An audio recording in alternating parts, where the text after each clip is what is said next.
점점 세상이 과학화되어가고 세속화되어가는 그런 시대 사조 속에서 신앙을 지키기가 매우 어려운 시대에 우리가 살아가고 있습니다. 이런 시대에 어떻게 하면 우리 신앙을 잘 지키고 교회 안에서 더 신앙이 왕성하게 또 세상을 향해 나아갈 수 있는지를 모색해 보려고 합니다. 앞으로 몇 주에 걸쳐서 이런 어려운 불신 시대에 우리 신앙을 어떻게 지켜나갈 것인지에 대해서 같이 묵상하면서 이 시대를 돌파하고 우리 신앙의 열매들을 잘 맺어가는 그런 묵상을 할 것입니다. 여러분, 지금 우리 상황이 신앙생활 하기 좋은 상황입니까? 아니면 신앙생활을 하기 어려운 상황입니까? 예. 만일 우리가 지금 로마 핍박 시대라면 신앙생활 굉장히 하기 어려운 시대다, 이렇게 당연히 말할 수 있을 것입니다. 코로나 시대도 우리 겪었습니다.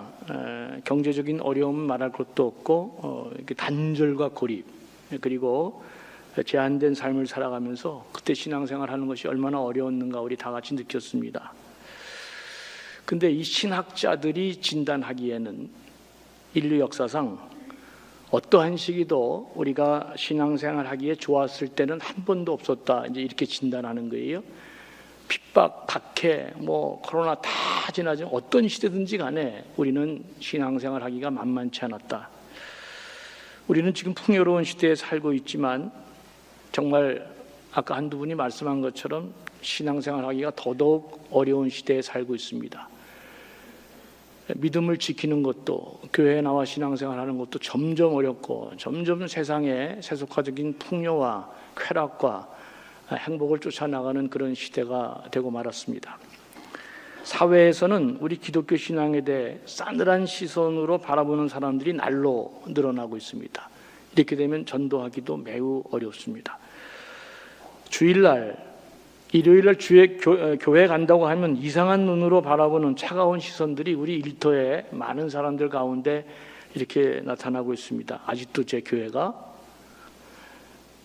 더욱이 우리 삶이 급격히 세속화되면서 많은 사람들이 세상에 주는 향락과 쾌락을 추구하는 것이 행복한 삶이라고, 그래서 이 종교적인 굴레에서 벗어나 자신이 추구하는 행복과 그리고 기쁨을 만끽할 수 있는 시대가 돼야 된다. 이 강한 세속화 지배 속에 신앙과 믿음이 다 지금 흔들리고 있습니다. 그러나 여러분, 성경은 그렇게 말합니다. 이 세상의 본질은 마지막은 허무와 죽음이다. 일시적인 행복과 쾌락은 있어도 그것이 우리에게 영원한 행복과 쾌락을 주지 않는다. 오히려 얻은 쾌락 때문에 우리 인생이 더 망가지게 된다. 오늘도 여러분, 거룩한 주의 말씀 앞으로 나왔습니다.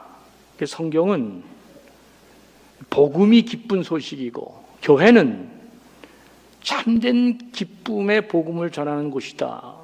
성경은 그렇게 웅변합니다.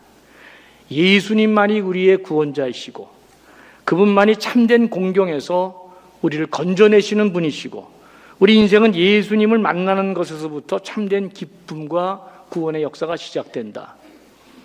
그분을 통해서 우리 삶이 시작될 때 인생이 무엇인지, 참된 행복과 그리고 기쁨이 무엇인지 알게 된다. 그래서 탈출구가 전혀 없는 절망적인 사람이라 할지라도 예수님을 만나면 놀라운 구원의 역사가 거기서부터 시작된다. 이게 성경이 우리에게 선포하는 대단히 위대한 말씀입니다.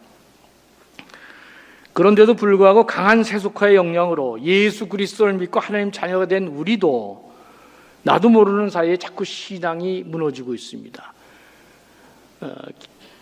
기준이 무너지고 내 삶의 절대적인 가치관이 자꾸 무너지면서 우리도 모르는 사이에 자꾸 세상에 발을 들여놓고 있습니다. 믿음이 힘을 잃어가고 있습니다. 세상에서 신앙생활 제대로 잘 해내기가 점점 어려운 상황으로 우리가 지금 내몰리고 있습니다.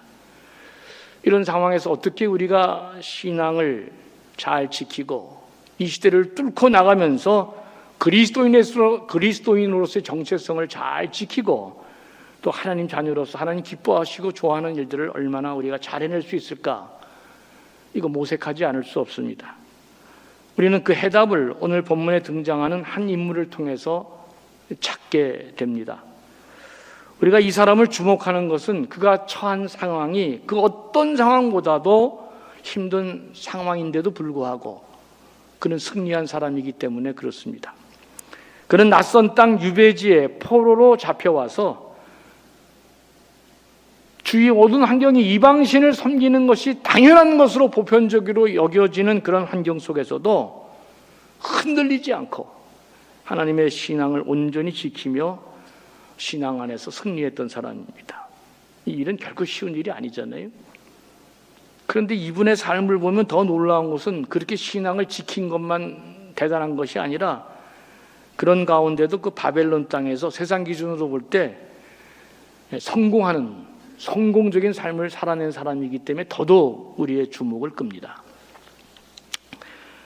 그러니까 극히 어려운 환경 속에서 신앙과 세상적인 성공을 다 이뤄낸 모범적인 인물이 성경에 이렇게 제시되고 있기 때문입니다.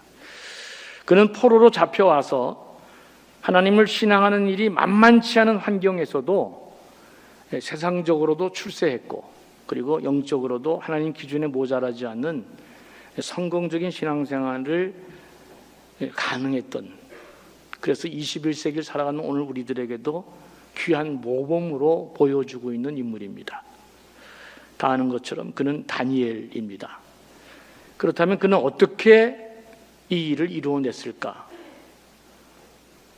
다니엘 1장을 열어보면서 저는 무엇보다도 다니엘에게 배우는 가장 위대한 정신은 그가 뜻을 세우고 살았다고 하는 것, 이 점을 놓칠 수가 없습니다. 지금 자기가 어떤 세상, 어떤 환경에 처해 있다 할지라도 그런 가운데 반드시 뜻을 세우고 기준을 세우고 살아야 한다. 이게 다니엘이 우리에게 21세기를 사는 우리들에게 주는 굉장한 교훈입니다.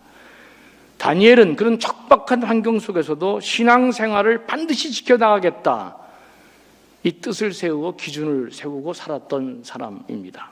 8절 말씀을 보겠습니다.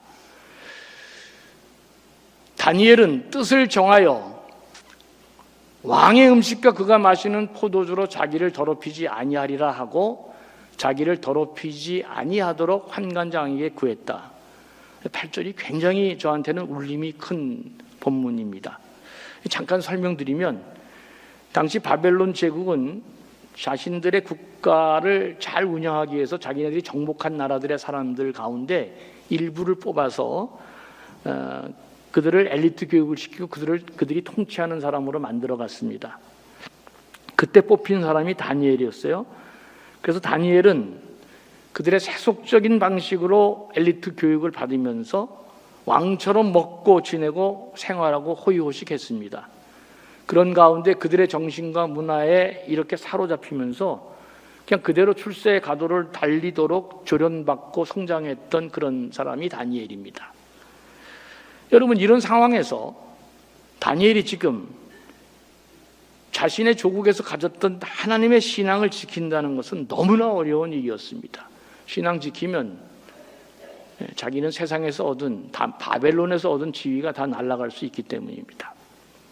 그러나 그럼에도 불구하고 다니엘은 뜻을 정했다, 그런 말입니다. 그리고 어떤 뜻을 정했느냐? 내가 신앙 지키기 위해서 뭐 대단한 일을 한다, 그게 아니고요. 매일매일 자기에게 다가오는 음식부터 함부로 먹지 않도록 뜻을 정했다, 그렇게 말했습니다. 이게 참 좋습니다. 되게 안 되는 사람의 특징은 하지도 못할 걸 하겠다고 큰 뜻을 정하고 또 할 수 있는 거는 시시하다고 안 하고, 그래서 아무것도 못하고 무너지는 사람을 주위에서 제가 너무나 많이 봤습니다. 그런데 다니엘은 뜻을 정해놓고 대단한 일을 하는 게 아니라 우선 자기에게 나오는 음식부터 먹지 않도록 정했다.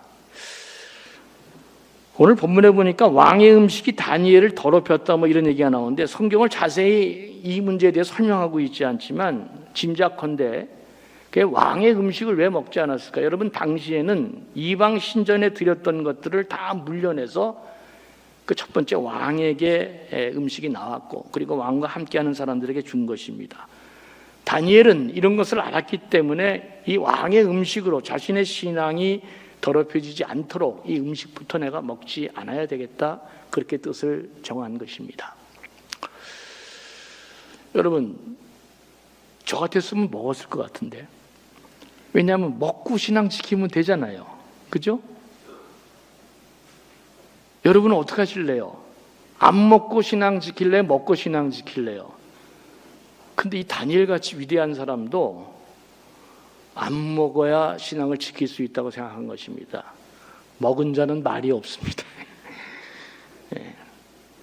그러니까 다니엘은 이렇게 계속 가다가는 신앙도 영혼도 다 끝나겠다 생각하고 가장 중요한 음식부터 절제하고 안 먹기로 뜻을 정하고 기준을 세운 것입니다.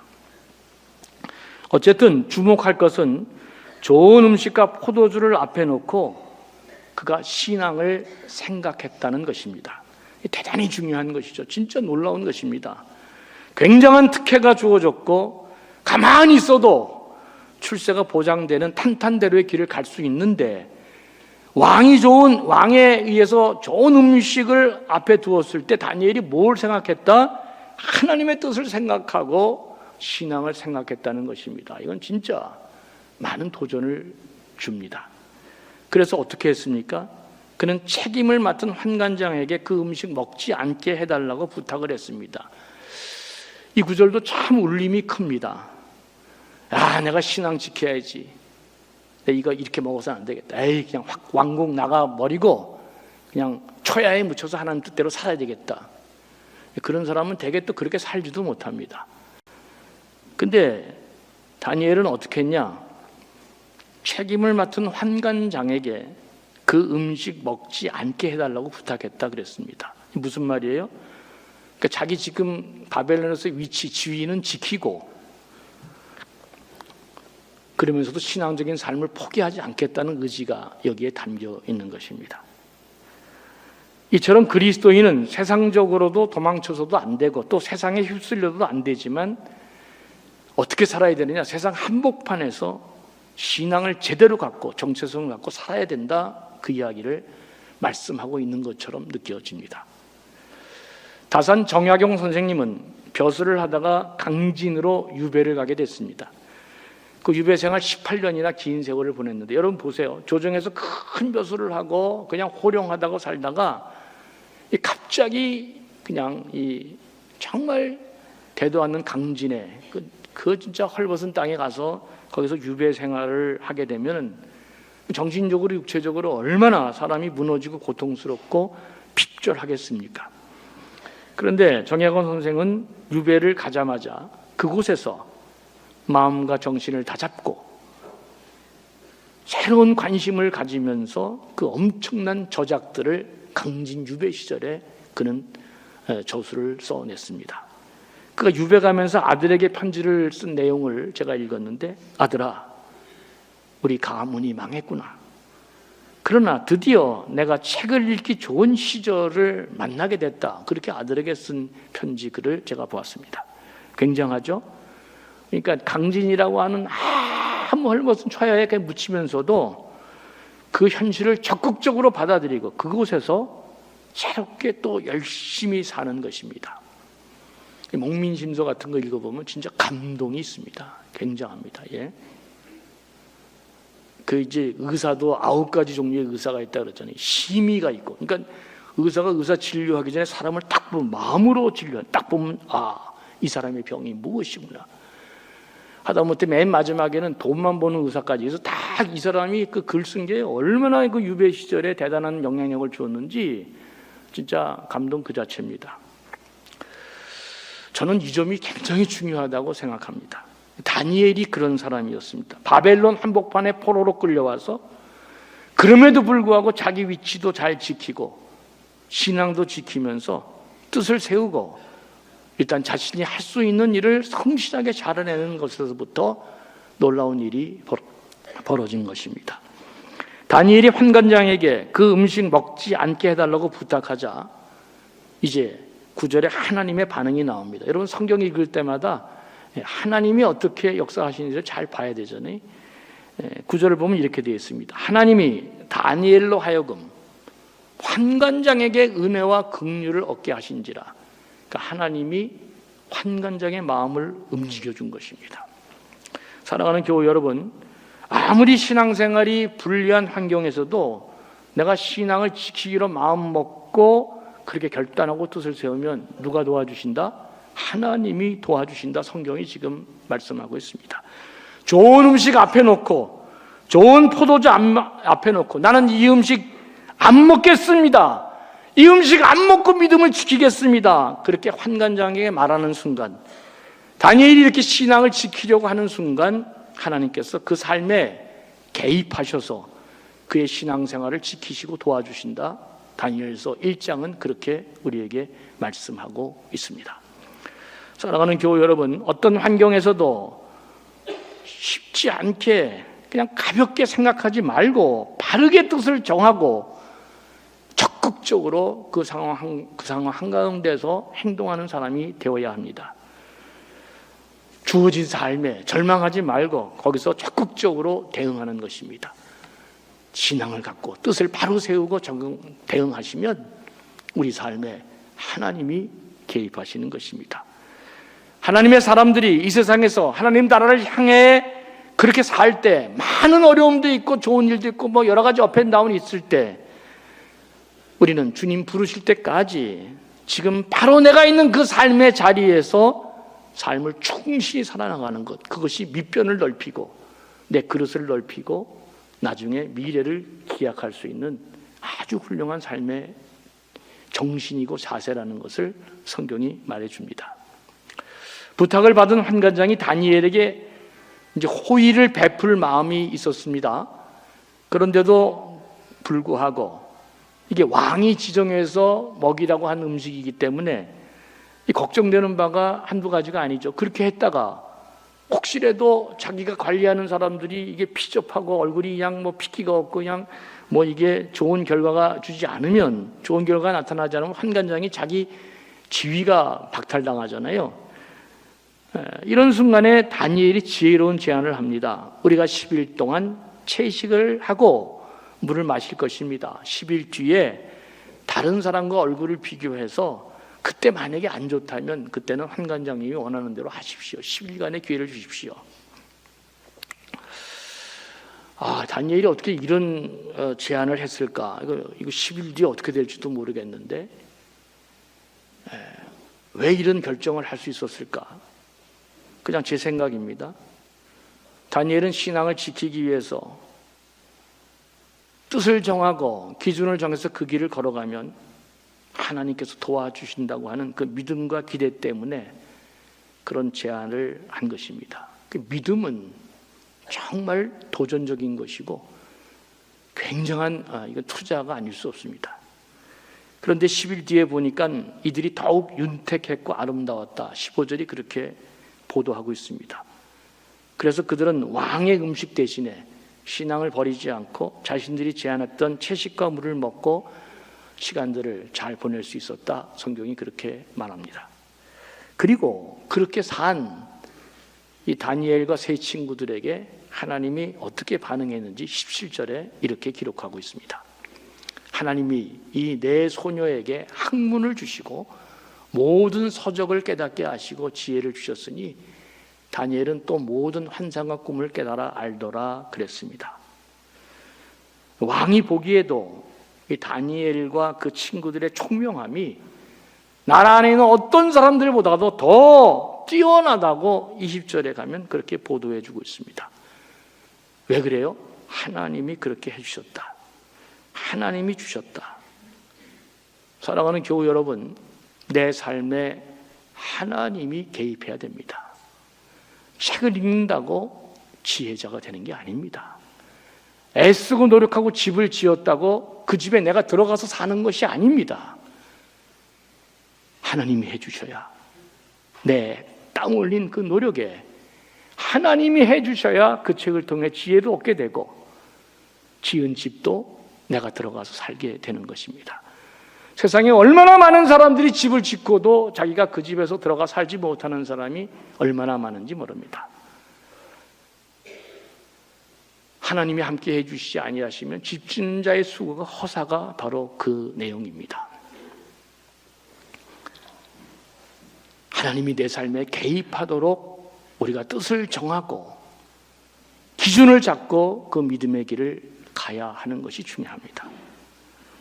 사랑하는 교회 여러분, 우리 시대가 세속화가 강하게 불고 그래서 하나님 없이도 다 잘 살 수 있다. 과학시대에 돌입하면서 하나님 없어도 우리 다 잘 살 수 있다. 세상이 점점 불신 세상으로 바뀌면서 우리는 하나님을 자꾸 우리 삶의 변두리로 몰아내고 내 모든 삶을 사사기 때처럼 각자 자기 소견대로 정하는 이상한 시대가 이 풍요로운 시대에 계속 일어나면서 하나님을 떠나가고 있습니다.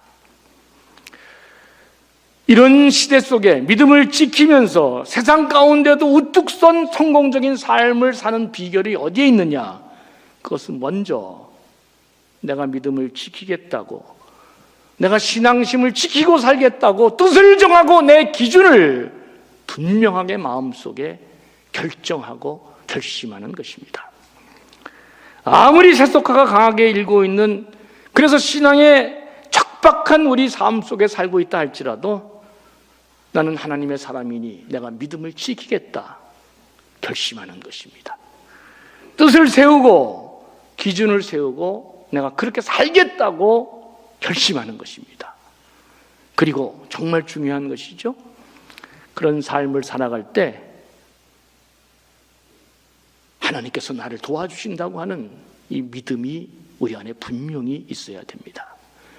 내가 뜻을 정하고 기준을 세워서 신앙 지키고 믿음 지키고 이 길을 가면 하나님이 반드시 내 삶에 도와주시고 나를 지켜주실 것이라는 믿음이 있어야 이 길을 갈 수 있기 때문에 그렇습니다. 하나님은 다니엘이 환관장에게 도움을 요청할 때 도움을 얻도록 환관장의 마음을 움직여서 긍휼을 베풀었습니다.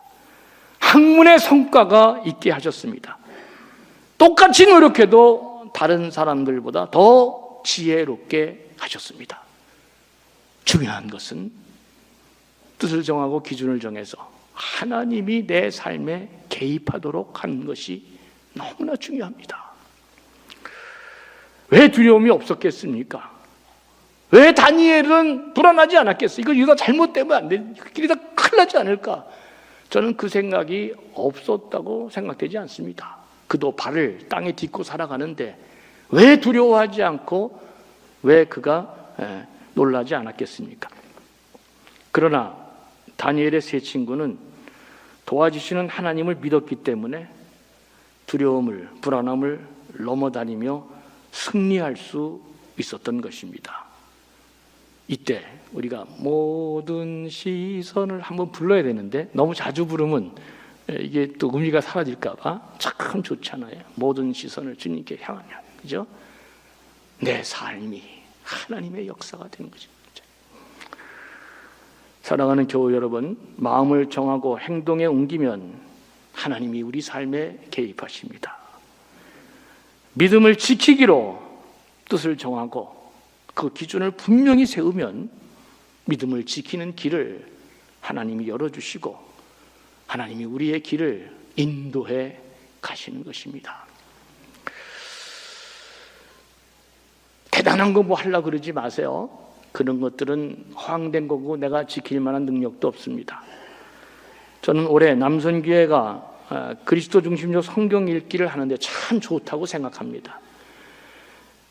내가 하루에 1시간만큼은 또 몇 분만큼은 하나님 말씀을 읽고 내 삶을 반추해 봐야 되겠다. 여러분, 목사의 삶은 어느 날 결정되냐면 월요일 날 결정됩니다. 제가 제일 행복한 시간은 하나님의 일을 다 마치고 주일날 저녁 시간부터 그 다음날 12시까지입니다. 그때 참 행복합니다. 무거운 짐을 벗은 시간이니까. 그러나 12시가 딱 지나면 이 한 주 어떻게 살아야 될지 뜻을 정하고 계획을 세우지 못하면 반드시 그 주간에 망합니다. 그래서 월요일 날 아무리 좋은 야외 간다 그래도 웬만하면 안 갑니다. 왜냐하면 그 월요일을 실패하면 남은 6일간의 삶을 실패하기 때문에 그렇습니다. 뜻을 정하고 계획을 세우고 기준을 정하지 않으면 반드시 무너지게 되어 있습니다. 더 중요한 것, 자꾸 그런 식으로 월요일을 파괴하게 되면 그게 습관이 돼서 마침내 그는 실패하는 목사가 되고 말기 때문에 그렇습니다. 남성교회 중심의 성경 읽기 참 좋습니다. 여러분 꼭 그렇게 한번 거창한 거 하지 말고 이것부터 해보시면 참 좋을 것 같습니다. 많은 남성교회 회원들이 또 여성교회 회원들도 하고 있습니다. 이번에 여성교회 연합회에서 자녀들을 위한 엄마 기도 모임, 참 좋은 프로그램을 하더라고요. 여러분 자녀들을 사랑하지 않는 엄마가 어디 있어요? 그런데 진짜 자녀를 어떻게 사랑해야 되는지 방향을 잡겠다는 것입니다.